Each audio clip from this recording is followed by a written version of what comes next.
Businesses in Florida and Georgia both rely on the same river basin, but the neighboring states disagree on how much of the river's water can get taken out of the river. It's a battle that pits city dwellers in Atlanta against rural farmers in southern Georgia, against Gulf Coast fishermen whose catch is dwindling along with the river's flow. The fight's been going on for years, but in 2013, Florida Governor Rick Scott took it a step further. He announced plans to sue Georgia directly in the Supreme Court. They've kept our water. It's been going on for decades. Florida's going to file suit to make sure this stops. This summer, the court is on track to decide once and for all the fair way to divvy up the river.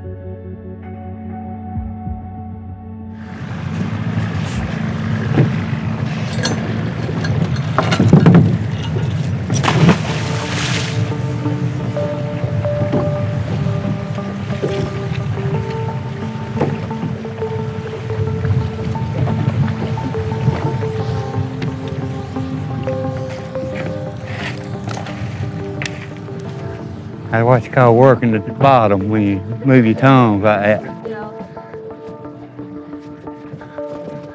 Hold them up.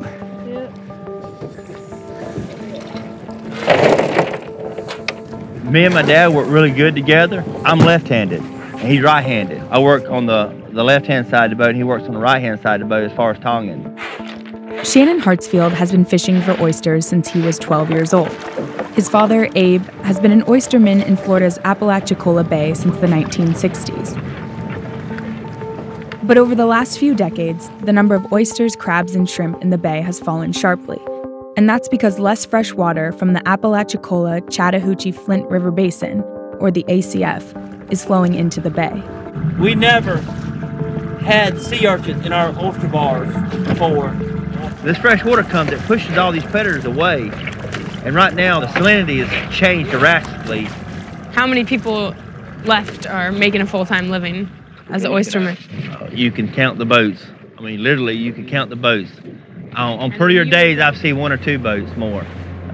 A decade ago, Shannon says there were as many as 500 oystermen on the water. Their problems start over 300 miles away, at the head of the ACF Basin in northern Georgia. Its rivers flow south past Atlanta, down along Georgia's border with Alabama and Florida, before ending in the Apalachicola Bay. Down here, at the bottom of the basin, water withdrawals are only around 30 million gallons per day. Florida contends that Georgia is taking more than its fair share of water in the basin, which warrants a cap on Georgia's use. Georgia, for its part, disputes that a cap will offer Florida any relief.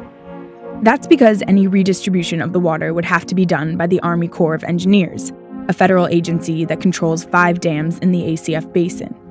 Even after the Supreme Court makes a decision, the Corps are the ones to turn the tap on and off for Florida. On the face of it, Florida seems to have a case.